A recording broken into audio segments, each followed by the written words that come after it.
Et il ne faut pas oublier l'autre truc, le type d'axe.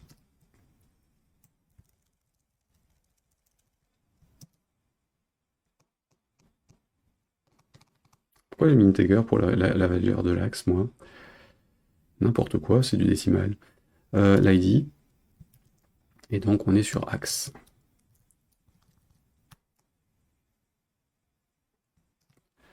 Revenons sur Tron. Tron data.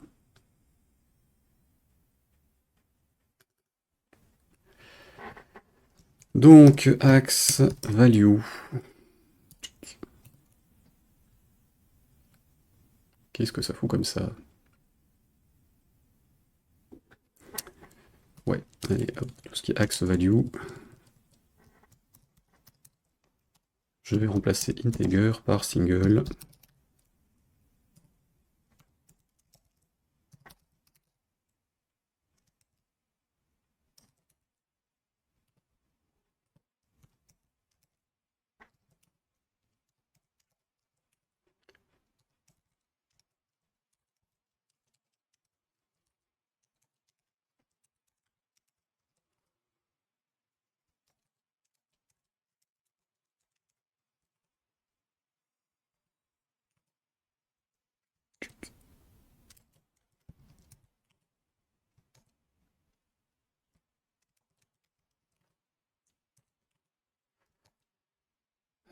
Ouais. Qu'est-ce qui est très lent comme ça? Tu fous quoi là, Windows encore?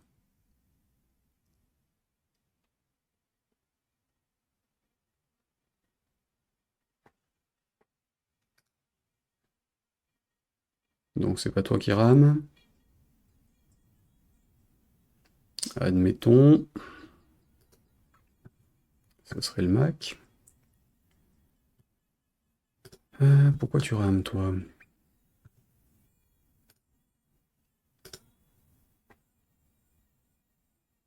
Non. Mhm. Bon déjà ça je peux peut-être sortir. Ça. Ouais alors ça je me garderai les liens pour les mettre. Peut-être qu'il y a un truc sur Safari qui merdouille, mais... Bon, donc, hop, je reviens là, F3. Single, c'est bon. Ici, single, c'est bon. Là, moins un, c'est bon. Et donc là, ici, je change aussi. Hop.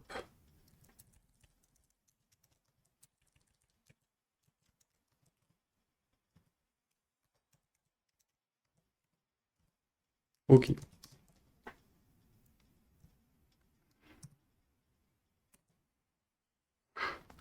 Donc, j'ai plus d'erreur. Ce truc-là, donc axe, game, machin, j'ai les deux trucs à remplacer en dessous. Et donc, on est en right, ici et en dessous.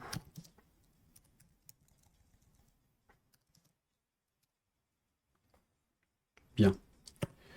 F3. Le suivant. Down.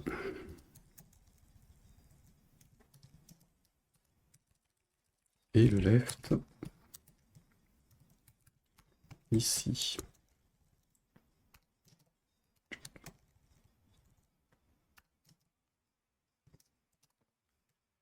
Voilà. Donc c'est bon pour l'affectation de la valeur. Maintenant, le test. On est sur l'axe, on est sur...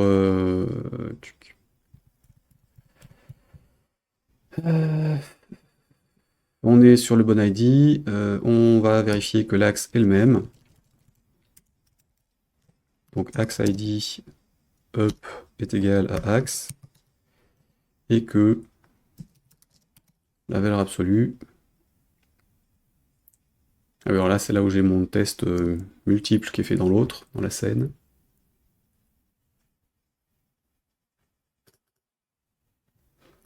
Sur les axes. J'ai donc le contrôleur ici, l'axe, et ensuite les valeurs. Tuc et tuc.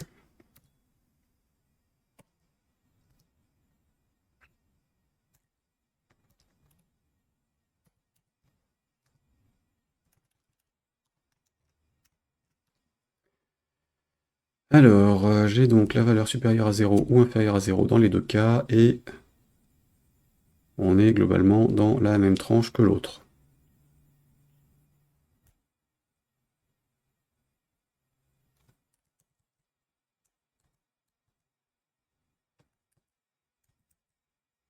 Ok, donc je récupère ça.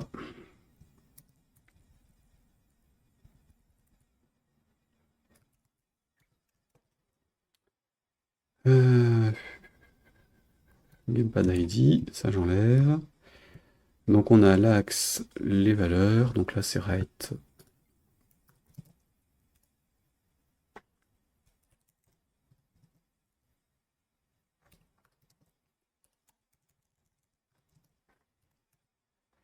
Et la valeur right ici. En dessous, en dessous, en dessous. Down.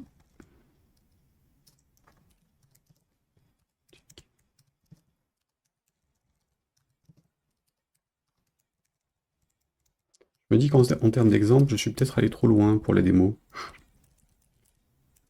Et là, pour l'expliquer, il va falloir que je m'accroche un peu. Hop, V, ça. Et donc, on est en left pour le dernier.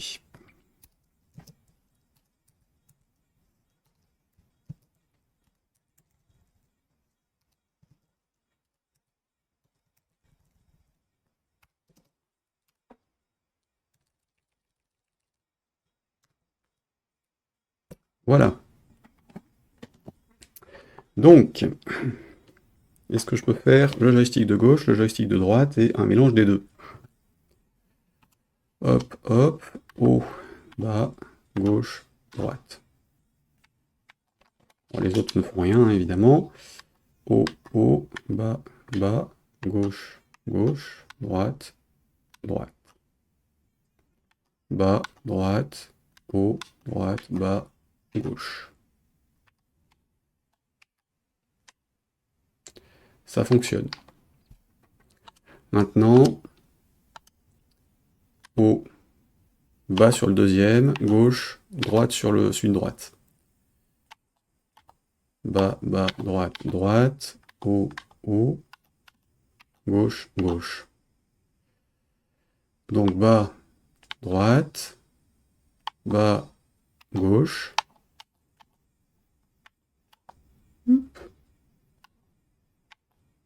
C'est tordu. Hop, hop. Donc là, j'ai le joystick de gauche qui va à gauche et en haut, puis droite qui va à droite et en bas.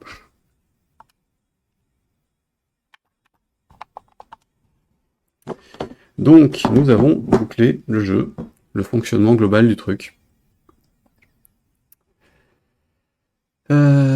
Après, il faut savoir qui est de quelle couleur, hein, mais ça, on va l'ajuster. Donc là, en l'occurrence, ce truc-là, le glow effect, il est où? Glow effect, glow effect, glow effect, ici. Donc on était en gold, opacité 0,9, softness, machin, ça reste. Lui, on pouvait pas changer la taille, hein. Donc on peut pas. Je vais simplement mettre un numéro sur chaque case quand je suis dans le jeu.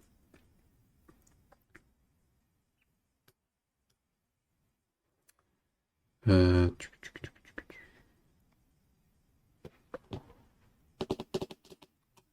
Non, on s'en fiche.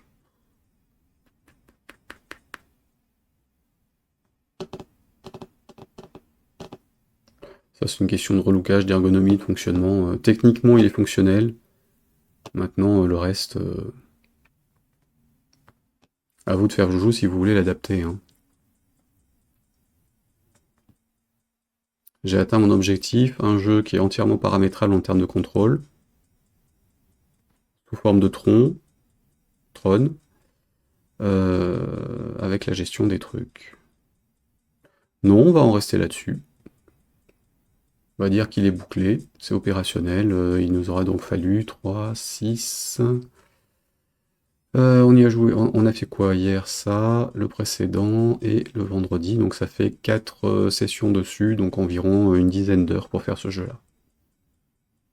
Enfin, entre 10 et 12 heures à peu près. Évidemment, si on enlève mes explications et qu'on sait où on va, on peut descendre à 7 ou 8. Et on sait pas trop où on va, on peut aller beaucoup plus loin, comme toujours.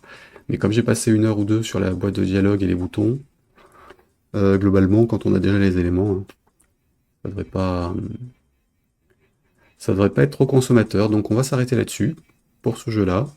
Je vais jouer sur Mac quand même, histoire de vérifier que ça fonctionne correctement. Hop là. Bizarre que j'ai pas fermé la fenêtre précédente. Il y a un truc qui veut plus les fermer tout seul. Pourtant je les ferme correctement les fenêtres.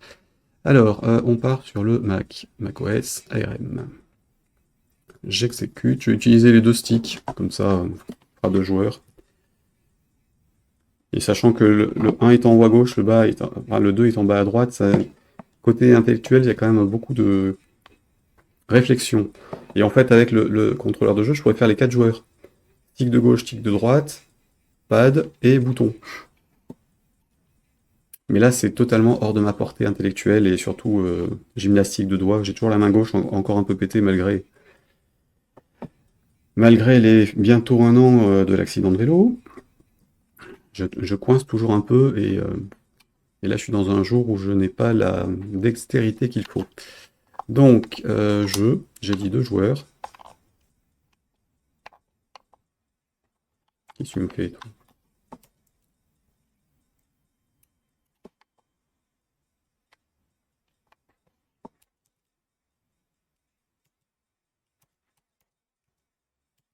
Et oh, gauche, droite. Il veut pas? X, play, droite, bas, gauche. Ah,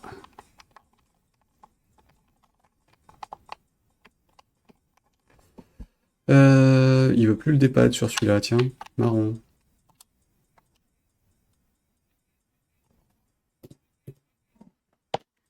Pourquoi il veut pas le dépad sur l'interface?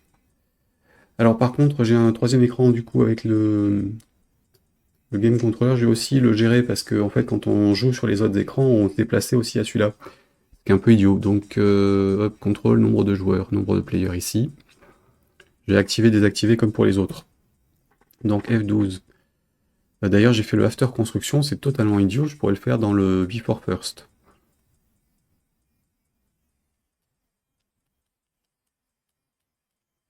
Non, le after construction c'est mieux.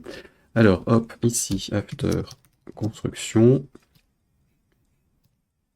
Là je contrôle C, et donc DGE.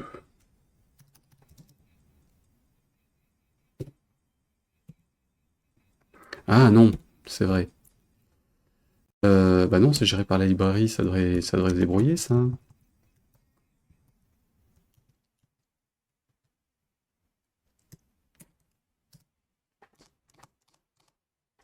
Bizarre.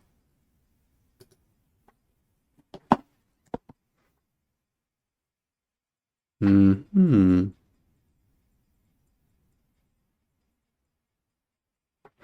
Bizarre. On va voir ça.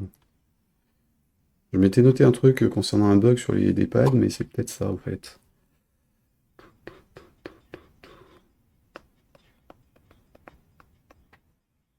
Ça saute au-delà d'un certain temps. Alors, je descends, je monte. Là, c'est bon. Ok, je valide. Et là, je peux plus bouger.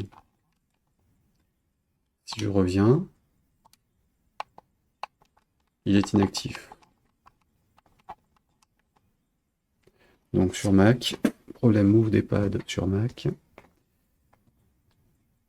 Mac, après, remove layout.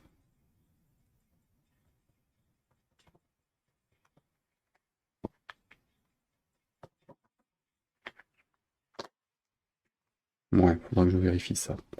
Alors, hop, là, du coup, je fais play. Ah, c'est juste une histoire d'affichage. Donc on va dire 2 joueurs. Alors, j'ai dit haut, bas, gauche et droite avec le stick de gauche. Haut, pardon, il faut que je teste du coup.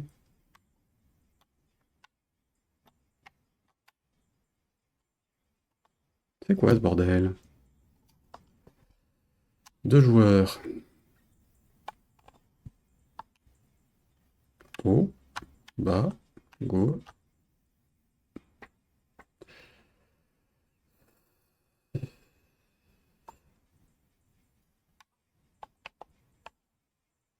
Haut, bas, gauche, droite.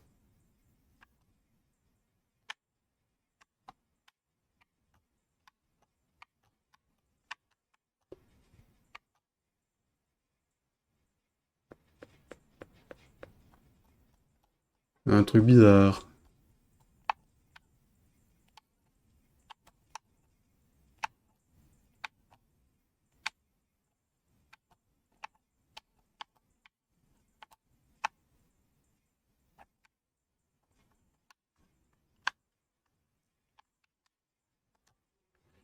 Ouais, il y a un truc très bizarre là.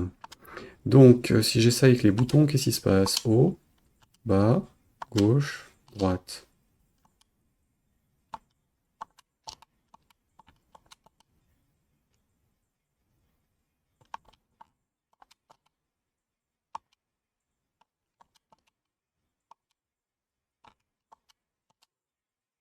Bon, alors le joystick marche pas.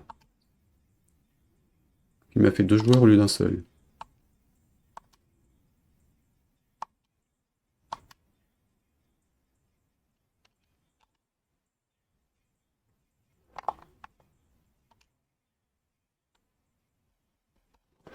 Bizarre ça.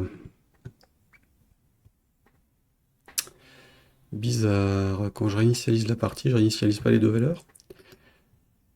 Retentons un coup. F9. On va dire deux joueurs sur le premier, un joueur sur le deuxième.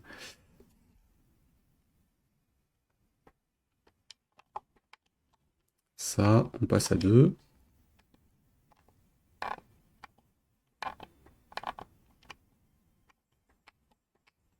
Pourquoi ça se met à ne plus fonctionner sur Mac?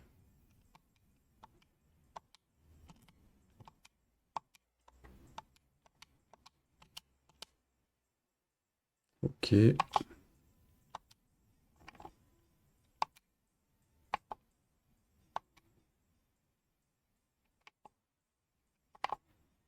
Mince.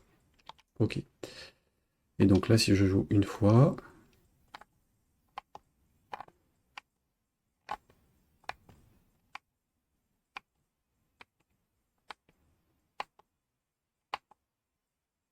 il passe aux deux. Donc j'ai une erreur sur l'initialisation du nombre de joueurs. Sur l'initialisation du nombre de joueurs. Hop. Alors F12, quand j'initialise mes trucs, Active Player Scène 2. Ouais.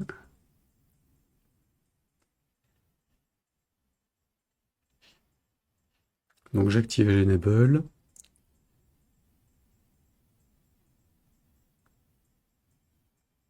Le Start New Game ne doit pas être bon là. Tron Data.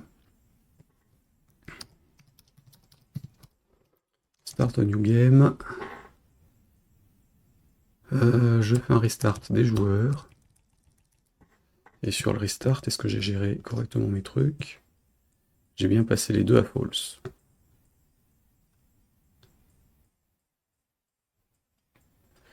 Donc normalement, tous mes joueurs sont à false.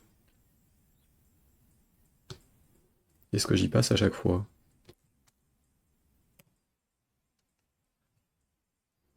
Bah, de toute façon, je réinitialise bien la grille. Ah, pardon. J'avais toujours mon test. Effectivement.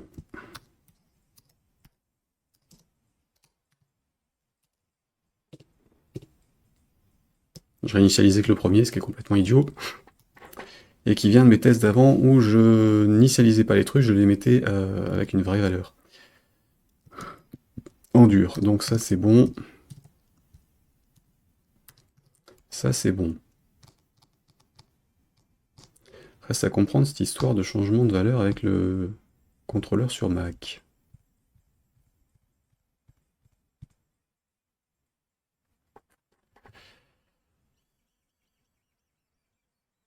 Et ça, il faudra que je fasse des tests. Ça vient pas du jeu lui-même, ça vient de la librairie UI éléments, qui doit avoir un quack.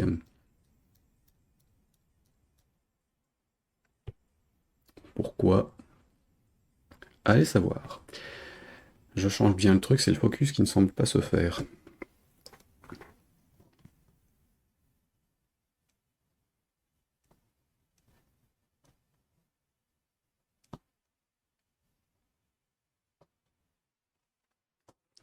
Et là, quand je définis les trucs...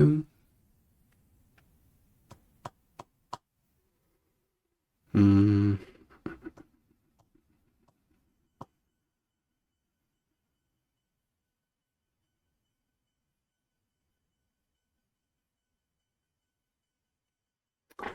quand je définis... Ah oui, si, il y aura quand même un truc à finir là-dessus. Donc j'y reviendrai un autre jour. Il y a toujours mon test, hein, quand je définis mes infos, il faut pas que... Attendez, hop, this. Donc celui-là c'est bon, là c'est bon, F4. Euh, Quand je suis là, en fait, il y a quand même les to-do des contrôles de je l'ai fait qu'une fois, et surtout pas que j'ai d'autres possibilités d'être passé dessus. Parce que si je peux aller deux fois à gauche pour à gauche et à droite, c'est un peu stupide. Sur le même bouton ou des trucs comme ça, il faudra le valider avant que j'en fasse une version publique du programme, enfin en tout cas de l'exécutable pour d'autres tests. Car après tout, il n'y a pas de raison que ça reste juste en code source, je les mettrai sur Itch.io avec le reste. Donc les coups de touche, ça c'était bon, et là aussi.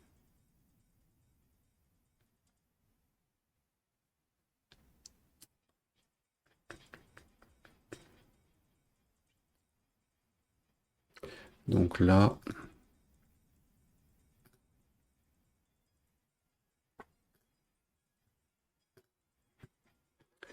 add the unicity check of controls.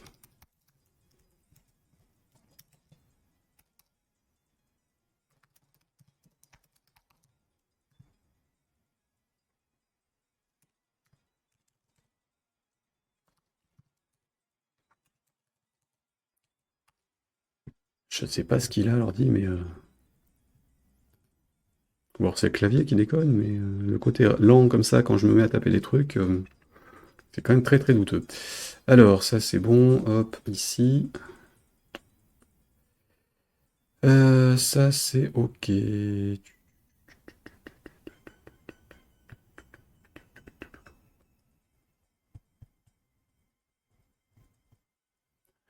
Translate, waiting, machin, ça c'est bon. Étape suivante, là il se ferme.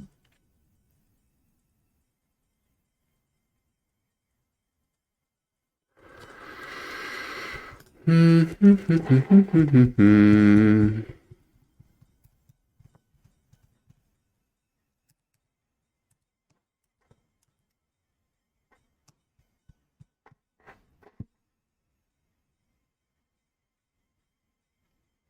va initialiser le truc.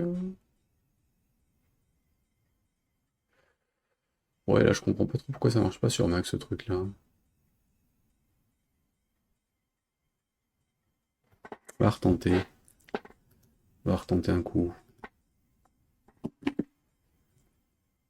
Hop.